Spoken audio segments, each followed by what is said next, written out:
The fog on Halloween night in Blackstone Ridge, Oregon, was a living entity, a predatory presence that seeped from the damp earth and wrapped its cold, wet tendrils around the ancient Douglas firs.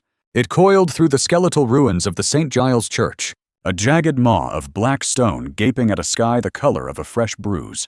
The fog swallowed sound, muffling the distant, cheerful echoes of the town's festivities and creating a profound, unnatural silence. Within this isolated pocket of the world stood Nathaniel Sterling, a man who had sought solitude as a shield, only to find the quiet had become unsettling. Beside him, his German shepherd, Phoenix, was a rigid statue of black fur and watchful amber eyes, every muscle coiled tight. A low, resonant growl vibrated deep in his chest, a sound born not of instinctual aggression toward woodland creatures, but of a deep, primal warning. It was then that the sound sliced through the oppressive quiet, a sharp, high, agonizing shriek of rusted metal being forced against weathered stone. It echoed from the heart of the ruin, a sound of violation that grated against the natural symphony of the forest. It was a wrong note, a jarring chord of intrusion that set every nerve in Sterling's battle-honed body on high alert. Phoenix's growl deepened into a menacing rumble as the sound came again. More desperate this time, Sterling placed a hand on his dog's powerful neck. The gesture meant to be calming, but his own eyes narrowed, trying to pierce the impenetrable wall of white. Something was defiling the sanctity of this place, and the chilling overture of Halloween had just begun. Their story is one of loyalty against all odds. Please support us by subscribing to the channel to honor heroes like them. Nathaniel Sterling, known only as Nomad to the handful of people who populated the fringes of his life, had not chosen this isolation. It had been violently thrust upon him. It was a self-imposed penance, forged in the crucible of fire and the bitter ash of betrayal. As a former Special Forces operator, his soul was a landscape of scars left by a mission in the desolate mountains of Afghanistan that went catastrophically wrong. He could still smell the cordite and dust, could still see the surprised, betrayed look in the eyes of his comrades as the trap was sprung. The ambush had been orchestrated from within by a man he had called brother, Vincent Kozlov, an operative who had traded their lives for a fortune and vanished in the ensuing chaos, presumed dead. Sterling, one of the few who had crawled out of that hell, was left with the crushing guilt of the survivor and a heart hollowed out by the specter of that ultimate treason. He had retreated from a world where trust was a commodity to be bought and sold. The quiet of the Oregon wilderness, the only balm for his fractured spirit. His only anchor in the swirling vortex of memory and regret was Phoenix. The dog was far more than a pet. He was the last loyal soldier, a silent sentinel standing guard over the fragile peace Sterling had fought to build. In the depths of night, when nightmares of the ambush would pull him from sleep, Phoenix would be there, a heavy head on his chest, a warm presence against the cold dread. Theirs was a communion that transcended words, a bond of absolute fidelity that was the only thing keeping the encroaching darkness at bay. The Blackstone Ridge Preserve was a tapestry woven with threads of local legend and collective sorrow.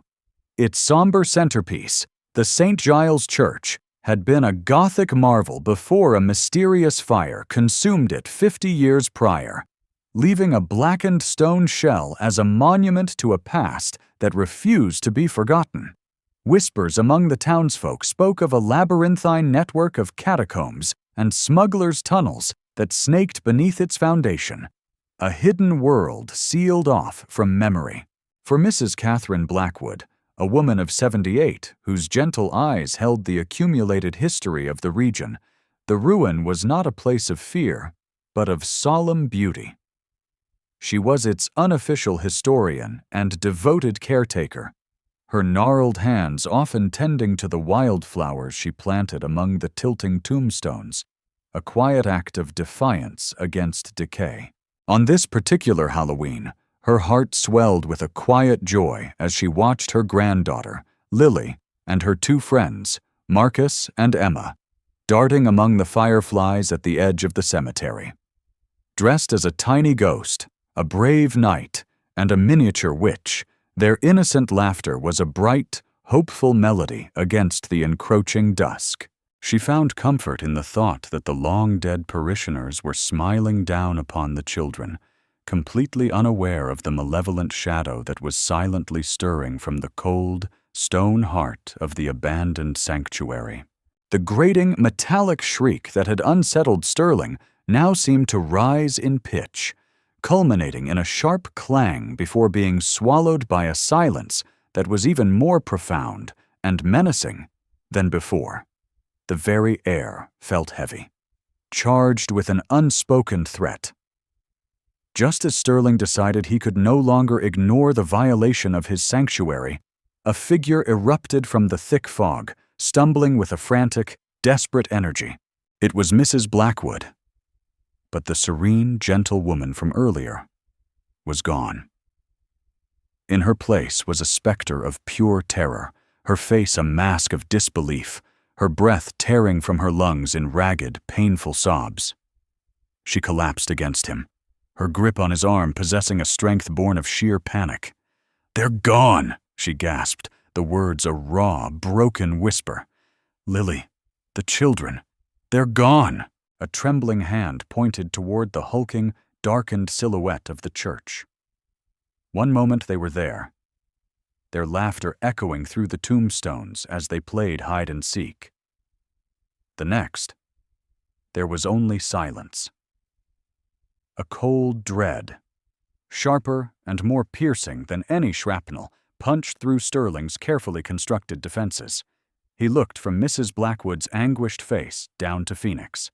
The dog was stock-still, his body rigid, his nose aimed directly at the church ruin like the barrel of a rifle. A low, continuous whine escaped his throat. The strange sounds, the sudden, impossible disappearance, the proximity to the legendary tunnels, the pieces slammed into place in Sterling's mind. His internal world shifted. The quiet, solitary nomad persona he had cultivated for years shattered, and in its place, the cold, efficient operator re-emerged. Sterling's first call was not to the local sheriff's office, a group of well-meaning but ill-equipped officers. It was to the one man on the planet he knew would understand the gravity of the situation without a lengthy explanation. Marcus Bear Harrison, a mountain of a man with a steady gaze and hands that could diagnose a faulty engine by sound alone, had been by his side in the Afghan furnace. He, too, was a survivor of Kozlov's great betrayal, and he carried the same quiet rage, a smoldering ember beneath a calm exterior. Now a senior park ranger for the state of Oregon, Bear knew every game trail and hidden ravine in Blackstone Ridge. When his satellite phone crackled to life, Sterling's voice was clipped, devoid of all emotion but urgency. "Bear, it's Nomad. I have a situation at St. Giles, 3 missing kids. Hostile element suspected." There was no need to elaborate. The phrase hostile element was a piece of their shared, bloody lexicon. "On my way," Bear replied, his voice a low rumble of assurance. 10 minutes.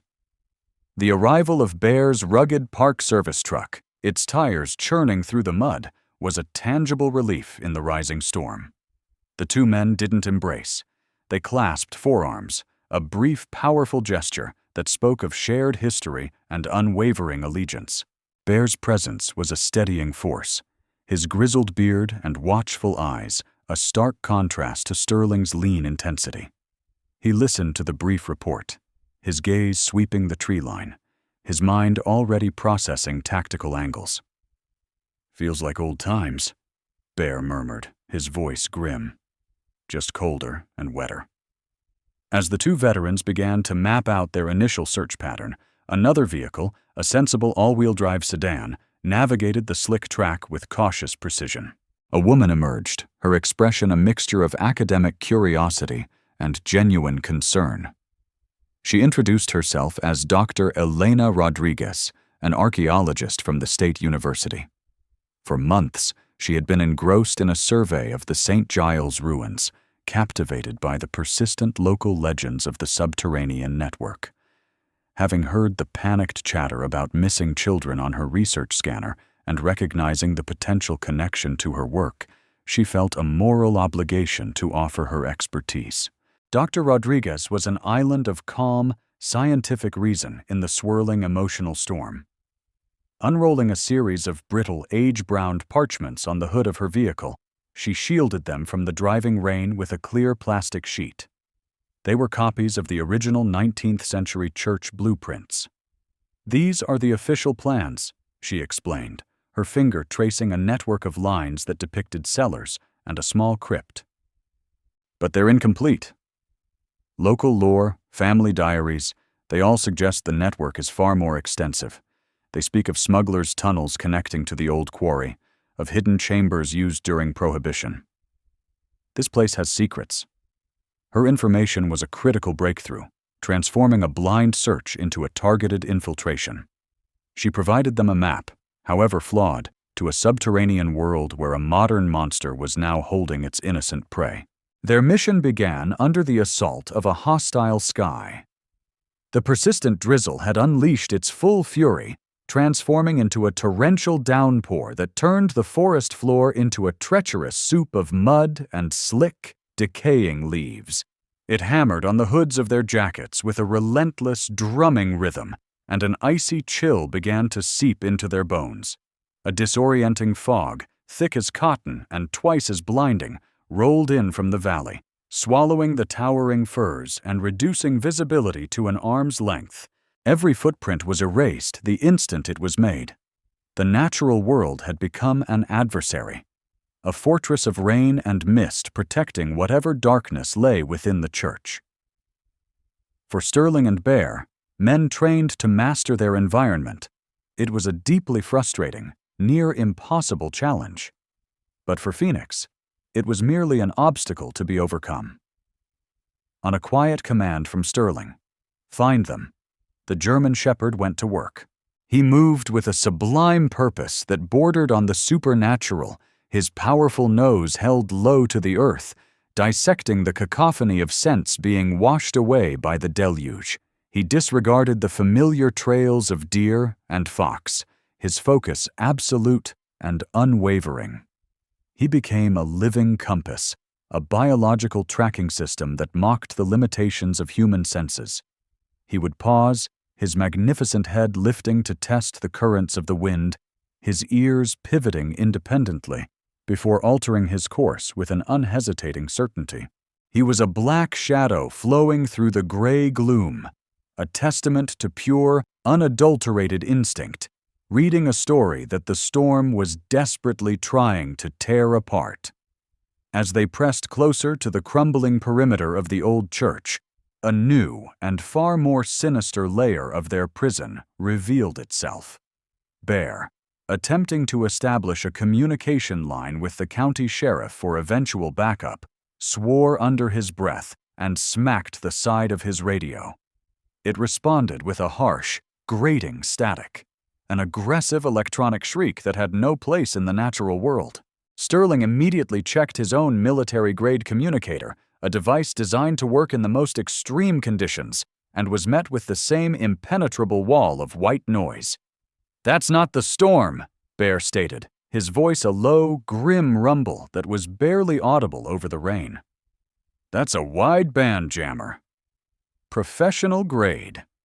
The realization sent a spike of ice through Sterling's veins, a cold that had nothing to do with the weather. This single fact changed everything. They were not dealing with a lone, disturbed individual. This was planned. This was sophisticated. Radio jamming technology of that power was expensive and required expertise to deploy effectively. It was a tactic of control, of isolation, a clear signal that their adversary was a professional who understood the art of modern warfare. The natural fortress of the storm had been reinforced by a technological cage, sealing them off from the outside world. They were utterly alone. Sterling's gaze met Bear's, and in that silent exchange, the mission parameters shifted. This was no longer just a search and rescue. It was a tactical infiltration against a skilled and well-equipped enemy, and the ghosts of Afghanistan felt chillingly, terrifyingly present. Phoenix, undeterred by the technological warfare being waged around them, led them with unerring certainty to the northern wall of the cemetery. It was a section deep in shadow, where a massive ivy-choked mausoleum stood like a forgotten king's tomb. After a moment of frantic sniffing at the base of the structure, the dog began to paw at the saturated ground with a focused intensity, letting out a low, insistent whine that communicated a clear message. Here. Brushing aside the thick carpet of wet leaves and mud, Bear's fingers made contact with the cold, hard edge of a steel plate. It was a concealed door, expertly camouflaged to appear as part of the tomb's foundation. They had found the entrance, but just as Bear reached for the recessed handle, Sterling's training, a sixth sense honed by years of walking into traps, screamed a silent warning. He held up a single, sharp gesture with his hand, freezing Bear in place. Something was fundamentally wrong with the tactical picture. The entrance was too obvious, the approach too clear. It was a classic fatal funnel. Unslinging the high-powered binoculars from his neck, Sterling began a slow, methodical scan of the wooded ridge that provided a perfect overwatch position on their location. His breathing stopped. It wasn't a person he was looking for, but an anomaly, a break in the pattern. And he found it. A tiny star-like glint, lasting only a fraction of a second, but unmistakable to a trained eye. The reflection of light off the coated lens of a rifle scope. A sniper was in place. They had not just found the prison, they had walked directly into a meticulously prepared kill zone. A cold, hard knot of certainty formed in Sterling's gut. The sniper owned this ground. A direct assault on the door was suicide. He and Bear exchanged a look that spanned a decade of combat experience. No words were needed. Their bodies shifted into a familiar, fluid state of tactical communion, their movements economical and precise. Sterling gave two sharp, downward hand signals. Get low, move wide. The rain and the suffocating fog, once their adversaries, now became their cloak. They melted back into the tree line, beginning a wide, slow flanking maneuver that would take them far out of the sniper's suspected field of fire. Phoenix, sensing the shift from cautious search to predatory stealth, transformed. He dropped his belly low to the wet ground, his powerful limbs moving with a silence that defied his size. He became a black wraith, a shadow flowing through the deeper shadows, his paws making no sound on the sodden earth. The tension was a physical presence, a coiling serpent in Sterling's chest. Every snapped twig, every dislodged stone could be their death sentence. Time seemed to warp, stretching and compressing as they moved through the gloom, the distant, unseen gaze of the sniper, a palpable weight on their backs. Finally, after an eternity, they emerged in a blind spot directly beneath the sniper's perch, right at the base of the ivy-draped mausoleum. They had slipped through the first ring of death, their silent coordination a testament to a brotherhood forged in fire. Bear's powerful fingers found the recessed handle of the concealed door. With a slow, controlled application of force, he pulled. The heavy steel plate didn't shriek or clang. It moved with a low, deep groan, the sound of well-oiled hinges. The foresight to maintain the mechanism spoke volumes about the professionalism of their enemy. A wave of air washed over them from the opening, an exhalation from the belly of the earth. It was cold and ancient, smelling of damp stone, millennia of decay, and something else. A sterile, chemical tang that was jarringly modern. The contrast was deeply unsettling. They descended a flight of rough-hewn stone steps, their tactical flashlights cutting narrow, dancing beams through the absolute, suffocating darkness. The world outside, the storm and the forest, vanished completely, replaced by this subterranean tomb. The walls were primordial stone, slick with moisture, but modern technology was grafted onto them like a parasitic organism. Thick, insulated electrical cables snaked along the ceiling, feeding power to a series of sleek, black surveillance cameras mounted at regular intervals. The small red light on each one blinked with a malevolent, watchful rhythm. This wasn't a mere hideout. It was a fortified, high-tech command center built within the bones of history. Sterling's earpiece crackled softly. Dr. Rodriguez's voice, now tinged with a new note of awe and fear, came through. "This isn't on any blueprint, Nathaniel. They've excavated, expanded. The tunnels you're describing, they go deeper than anyone ever imagined. Be careful.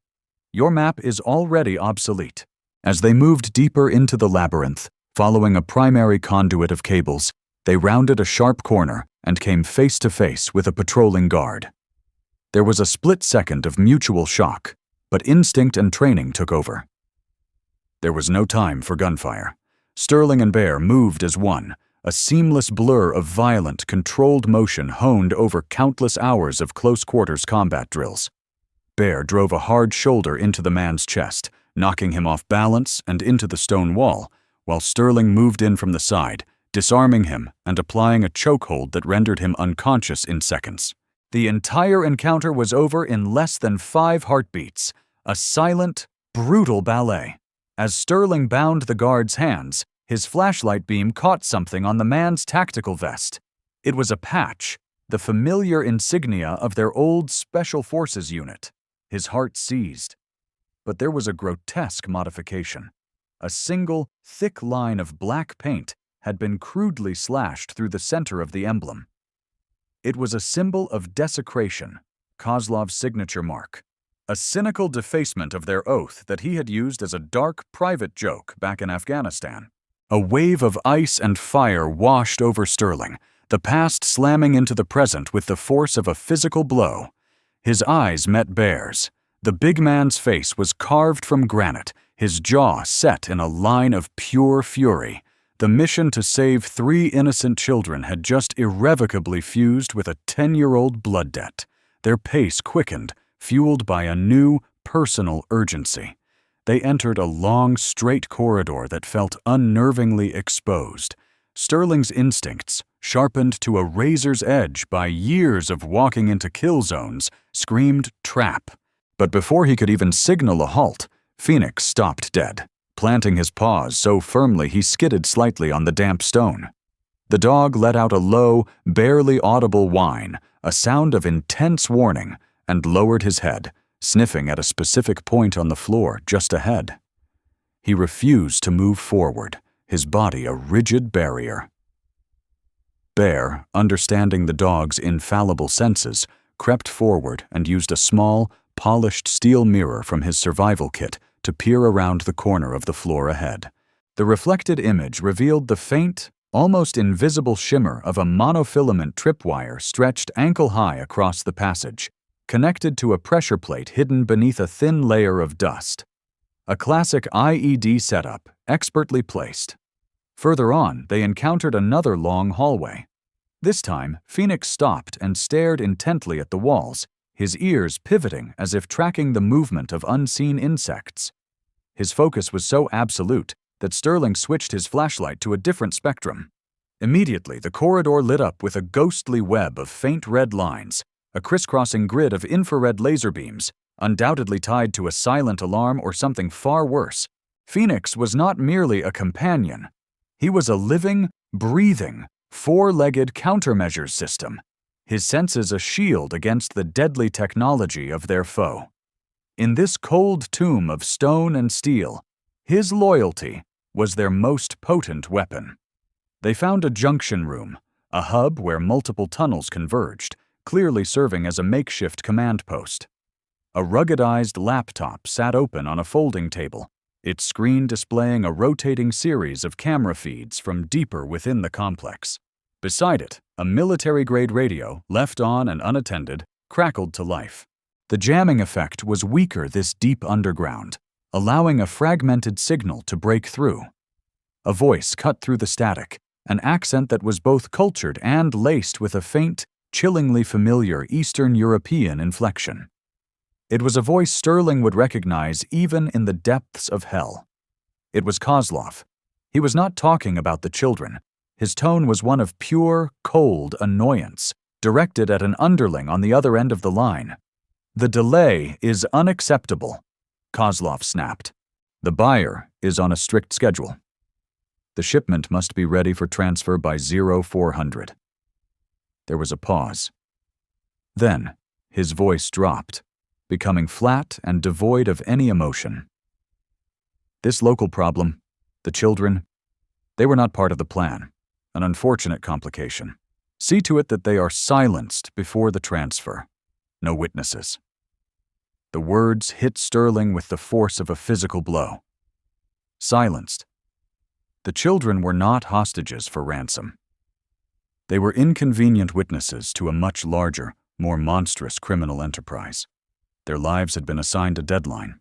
The weight of Kozlov's decree settled on them, a suffocating shroud of urgency. They were out of time. Stealth was a luxury they could no longer afford. They had to move, and they had to move now. Sterling gave Phoenix a single, sharp command, and the dog surged forward, no longer a stealthy shadow, but a black projectile of focused energy. He seemed to sense the shift in his human's demeanor, the coiled desperation that had replaced cold calculation. His paws scrabbled for purchase on the slick stone as he led them deeper into the labyrinth, his nose to the ground, sorting through 1,000 scents to find the one that mattered. He was no longer just tracking. He was hunting. Soon he picked up a new scent, one that cut through the musty air like a blade.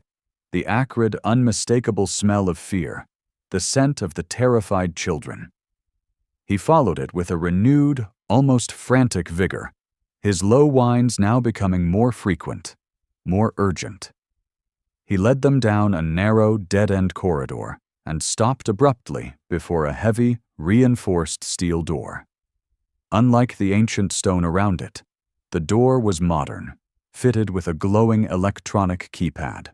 From beneath the thick steel, they could hear it, the faint, muffled, heartbreaking sound of a child sobbing. 2 heavily armed guards stood sentinel outside, their posture relaxed, their expressions a mixture of boredom and arrogance. They were deep inside their fortress, utterly convinced of their own security. Sterling, Bear, and Phoenix flattened themselves into a shallow alcove just out of sight, their hearts pounding in unison. They had found them. But a locked door and 2 trained killers stood between them and the innocent lives they had sworn to save. There was no time for a complex plan, no margin for error, only the cold, hard calculus of violence. The guards' arrogance was their sole weakness, their relaxed posture a fatal flaw that Sterling intended to exploit. His mind, a high-speed processor honed by years of threat assessment, scanned the immediate environment. His eyes landed on a heavy, rust-eaten metal junction box hanging precariously by a single corroded bolt on the wall of a narrow side passage just beyond the guard's direct line of sight. It was a relic of the church's original electrical system, a perfect instrument of distraction. He exchanged a fleeting, almost imperceptible glance with Bear, conveying a full paragraph of tactical intent in a single flicker of his eyes. Bear gave a slow, deliberate nod. Sterling scooped up a loose shard of granite, its weight familiar and comforting in his palm. He remembered a training exercise in a mock village, using a thrown rock to draw out a hidden insurgent. The muscle memory was instantaneous. With a fluid, economical motion of his wrist, he sent the rock arcing through the oppressive darkness. It struck the junction box with a deafening, discordant clang, a sound of catastrophic failure that ricocheted through the stone corridors, followed by a brilliant, sputtering shower of blue and orange sparks as the box tore free from its ancient mounting and crashed to the floor. The 2 guards, jolted from their complacent stupor, immediately snapped to attention. One barked a command to the other, and, rifle raised, began to move cautiously down the side passage to investigate. It was the separation Sterling needed. The moment the first guard disappeared around the corner, Sterling and Bear exploded from their alcove like ghosts of vengeance, a silent, coordinated storm about to break. The assault was a brutal symphony of disciplined violence, over in less time than it takes to draw a breath. There was no shouting, only the soft, wet thud of bodies impacting stone and the sharp, controlled exhalation of air from powerful lungs. Bear intercepted the second guard, the one who had remained by the door, his massive frame absorbing the man's panicked attempt to raise his rifle. A single, precisely delivered blow to the base of the skull sent the man slumping to the ground, unconscious before he even knew he was under attack. Simultaneously, Sterling met the first guard as he rushed back from the diversion, his face a mask of confusion that quickly morphed into terror. Sterling flowed around the barrel of the guard's weapon, a ghost inside the man's reaction time, his hands a blur as he disarmed him and applied a submission hold that choked off not only his air, but his consciousness. A moment later, two inert forms lay on the cold floor. The immediate threat was neutralized, but now came the far greater challenge. While Bear's powerful fingers, surprisingly nimble, worked on the glowing electronic keypad, Sterling knelt by the cold steel door. He placed a hand flat against it, feeling the faint vibrations of terror from within. "Lily?" "Marcus?" His voice, usually a clipped instrument of command, was a low, gentle murmur, an almost foreign sound to his own ears. "It's okay. We're friends of Mrs. Blackwood. We're here to get you home." A terrified whimper was the first response, then a tiny, trembling voice. You know our grandma?" The lock hissed open. The door swung inward to reveal a scene of heartbreaking terror. Three small figures were huddled together in the far corner of the small, bare room, their forms illuminated by the harsh glare of a single, caged bulb overhead. They looked like tiny, fragile dolls discarded in a dusty attic.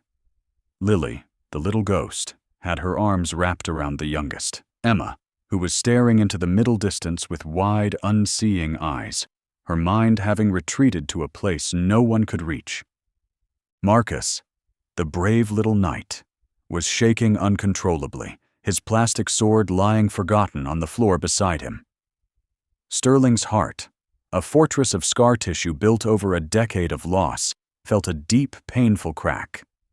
This was the true cost of men like Kozlov. This was the innocence they so casually destroyed. Just as Bear took a gentle step forward, a new sound echoed in the chamber. A slow, deliberate, mocking clap. A figure emerged from the shadows at the far end of the room, his movements unhurried, his posture one of supreme, arrogant confidence. It was Vincent Kozlov. He held a small black device in his hand, a single malevolent red button glowing on its surface.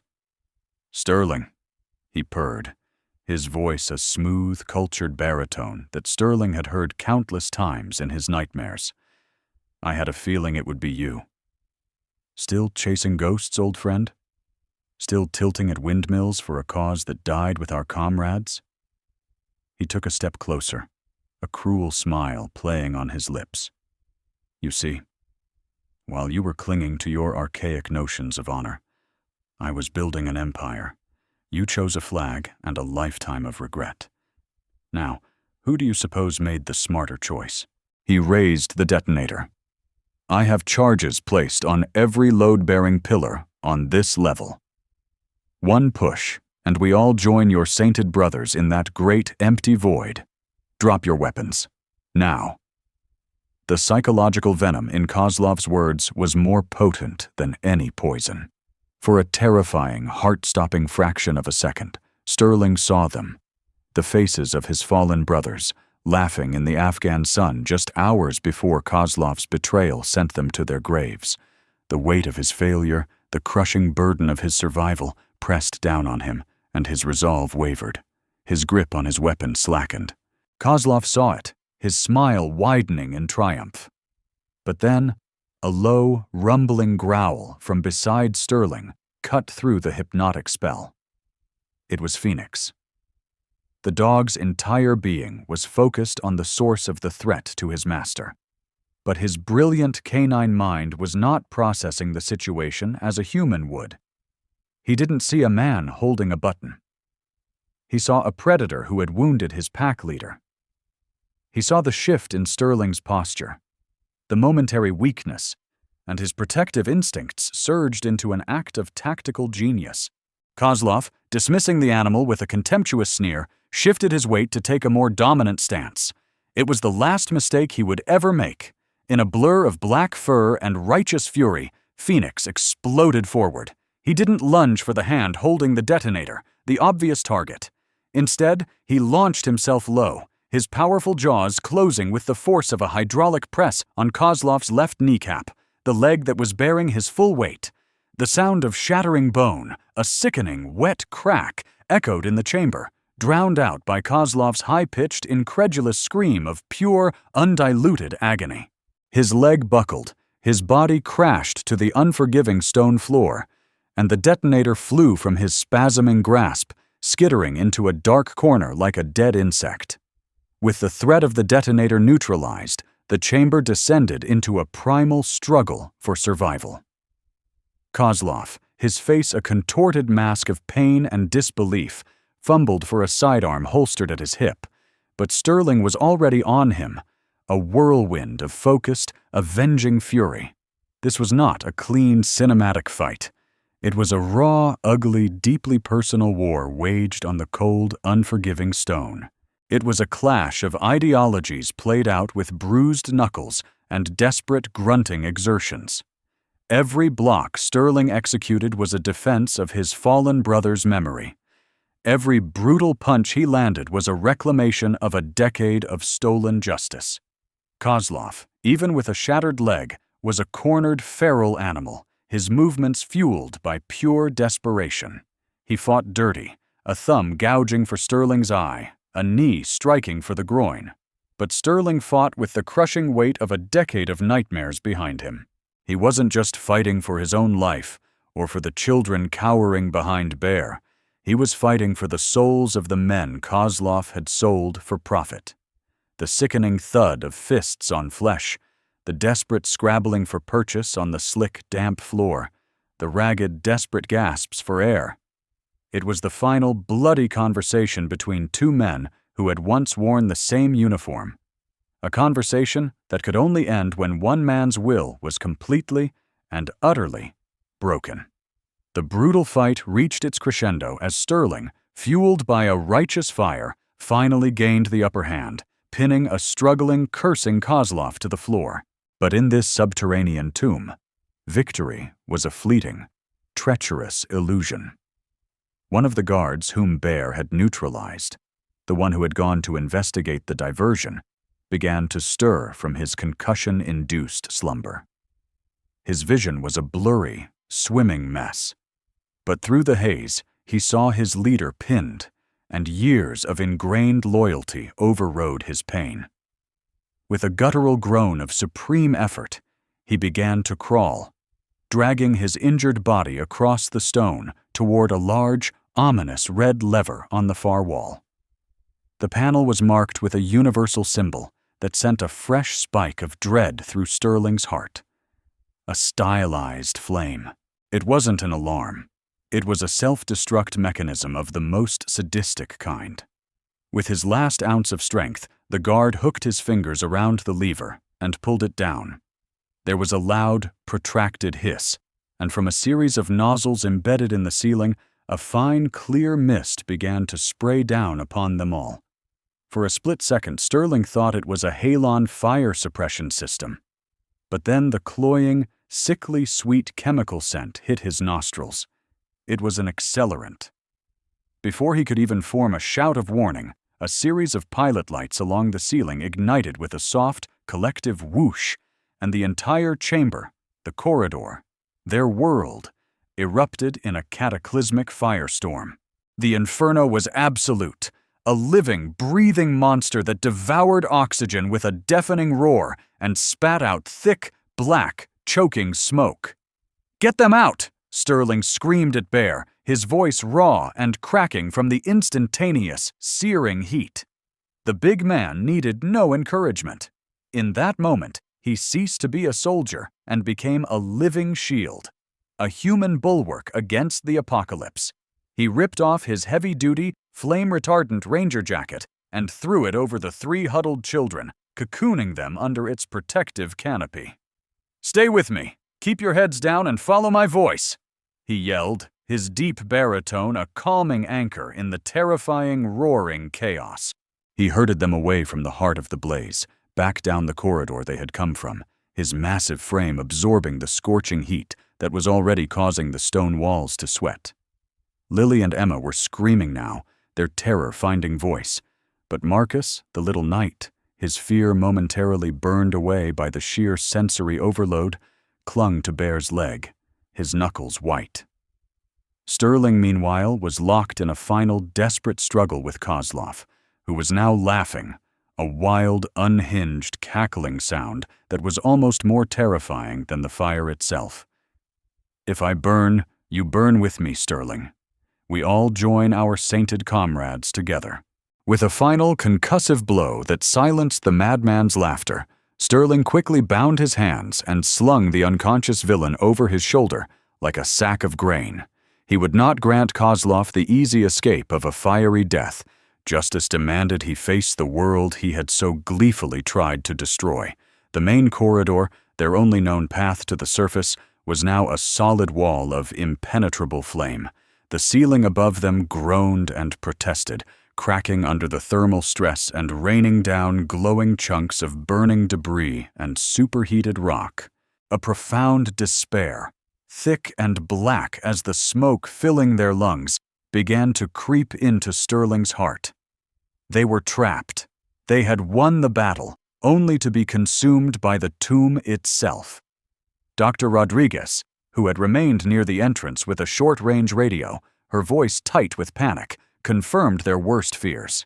"The main passage is gone. The heat has triggered a total collapse. There's no way out." Just as the last flicker of hope began to die, Phoenix, who had been circling the small group anxiously, his fur singed, suddenly stopped.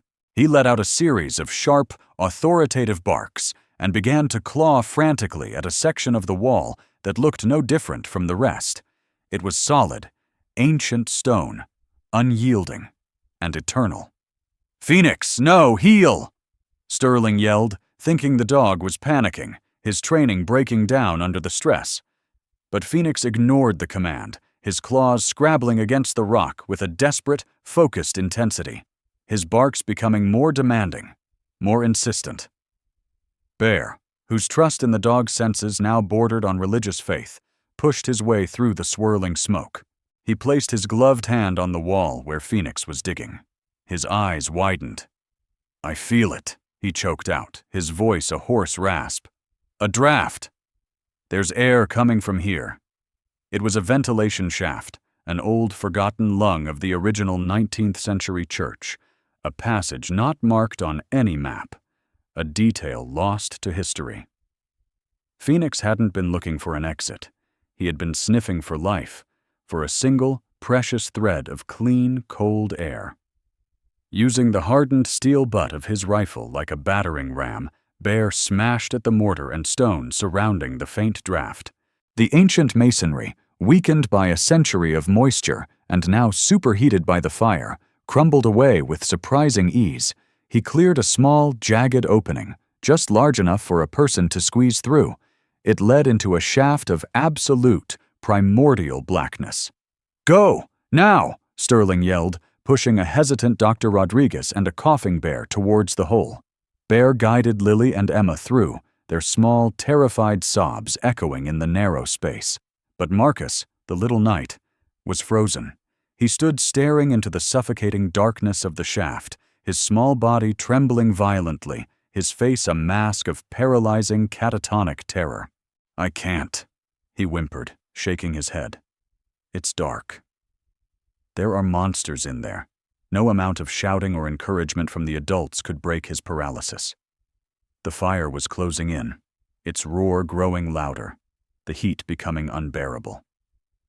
Just as Sterling was about to abandon all gentleness and physically force him through the opening, Phoenix acted.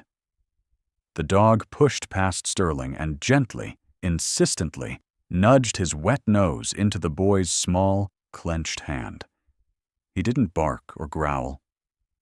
He let out a soft, low whine, a sound of pure, comforting reassurance that seemed to say, "I am here. You are safe." He looked at Marcus with his intelligent, soulful amber eyes, then looked at the hole, then back at the boy. He licked the child's tear-streaked face. In that moment, he transcended his training. He was not a weapon or a tracker. He was a guardian, an emissary of hope. The boy's violent trembling subsided. He looked from Phoenix's gentle face to the terrifying blackness of the hole, and a flicker of his knightly courage returned. With a deep, shuddering breath, he nodded. He reached out and took a firm hold of Phoenix's thick collar, his small hand gripping it like a lifeline. "Okay," he whispered, his voice barely audible over the roar of the fire. "If you go, I'll go." With a final encouraging look back, Phoenix scrambled into the shaft, and Marcus, his knuckles white as he clung to his furry guardian, followed without another moment of hesitation. Sterling shoved Kozlov's dead weight through the opening like a piece of cargo, and then scrambled in after them, the hungry flames licking at the heels of his boots. The shaft was a tight, claustrophobic crawlspace, filled with the smell of damp earth and salvation. They crawled on hands and knees, their world reduced to the darkness and the reassuring sound of Phoenix's panting ahead. Then they saw it, a faint gray rectangle of light.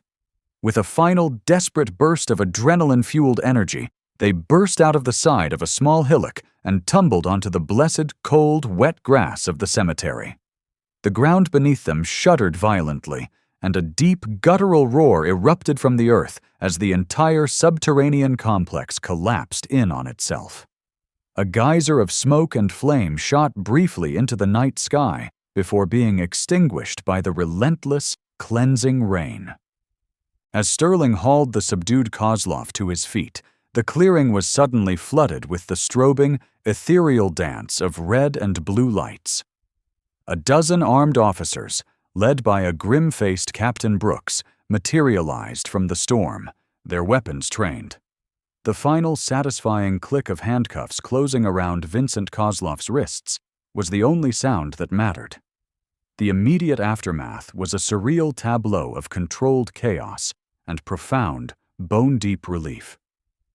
Paramedics, their movements calm and practiced, moved with quiet efficiency, wrapping the shivering children in thick, warm blankets, and checking them for injuries that went deeper than scrapes and smoke inhalation.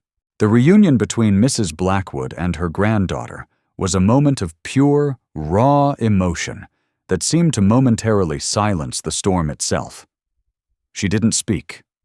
She simply held the three children in a fierce, protective embrace, her body trembling with a catharsis so powerful it was almost painful to witness. Her tears of terror, shed only hours before, were now transformed into tears of overwhelming, soul-shaking gratitude. She looked at Sterling and Bear, her eyes, ancient and wise, conveying a depth of thanks that no words, no matter how eloquent, could ever capture. The capture of Vincent Kozlov was the single loose thread that, when pulled, unraveled a vast global tapestry of criminality. The data recovered from the partially intact command post, combined with Kozlov's subsequent confession, a torrent of narcissistic rage once he realized his empire was truly lost, led to a series of coordinated raids across 3 continents. A sprawling network involved in human trafficking, weapons smuggling, and corporate espionage was dismantled from the top down. Kozlov's organization, a monument to greed built on a foundation of betrayal, crumbled into dust. For Sterling, the news, delivered in a clipped, professional tone by Captain Brooks, brought a sense of grim, quiet satisfaction. He had not only saved the children of Blackstone Ridge, he had, in a way he had never anticipated, finally and fully honored the memory of his fallen comrades. The ghost that had haunted his every waking moment for a decade was finally exorcised, not by vengeance alone, but by an act of profound, selfless protection. Standing in the rain-soaked dawn, watching the children being led to the warmth and safety of their homes, he felt a quiet, unfamiliar peace settle over his wounded soul for the first time in years. A few months later, spring had returned to Blackstone Ridge, painting the landscape in vibrant, life-affirming shades of green. The oppressive gloom of that Halloween night had receded into memory, replaced by the scent of pine and damp earth and the cheerful sound of birdsong. The town, forever changed and bonded by the events, decided to formally honor its heroes.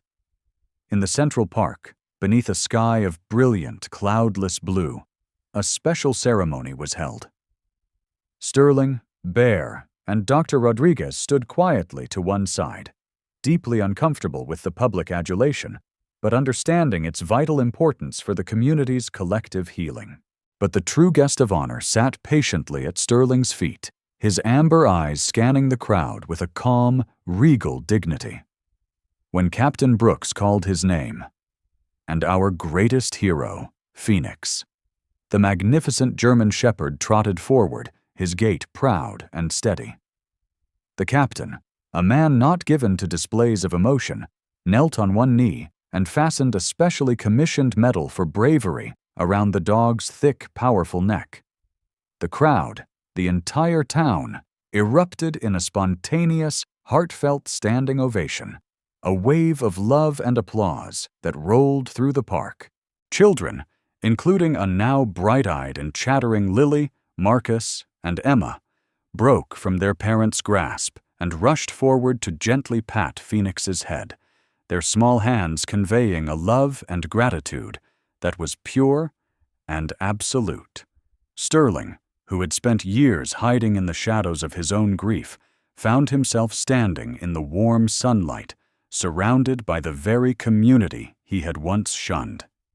He was no longer nomad, the lone, haunted wanderer. He was Nathaniel Sterling, a protector, a friend, a man who had found his way back from the wilderness of his past, guided home by the unwavering, luminous loyalty of his four-legged comrade.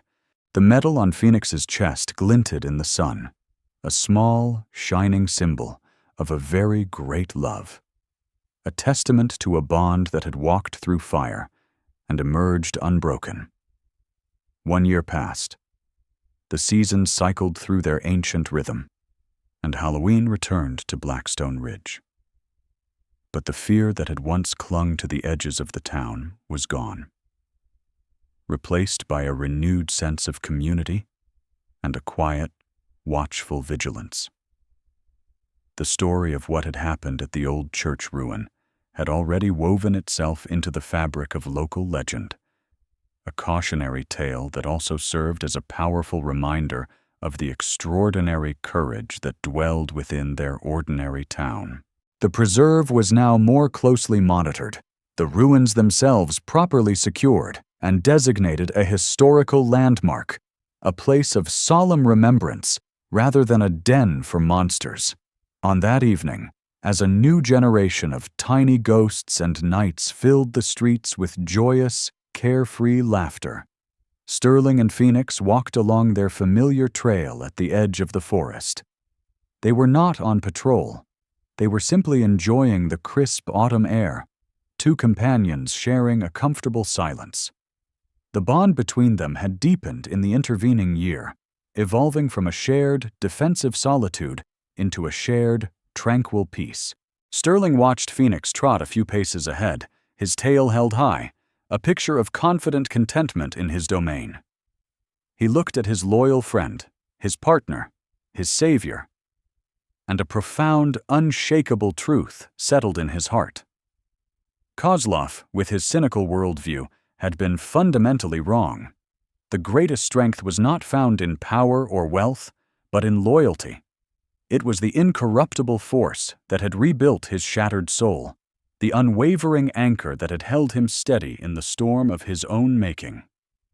As Phoenix looked back at him, his intelligent amber eyes seeming to smile in the twilight, Sterling thought of the men he had lost and the new, unexpected family he had found.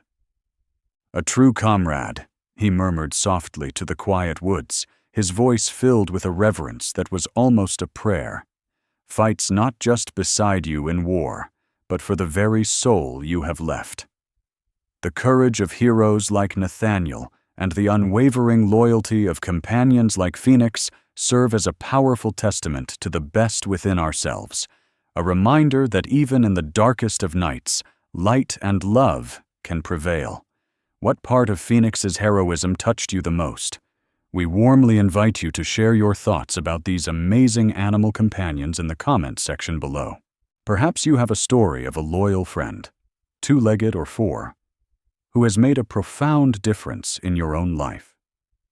The world is full of untold stories of bravery and devotion, and each one deserves to be heard and honored.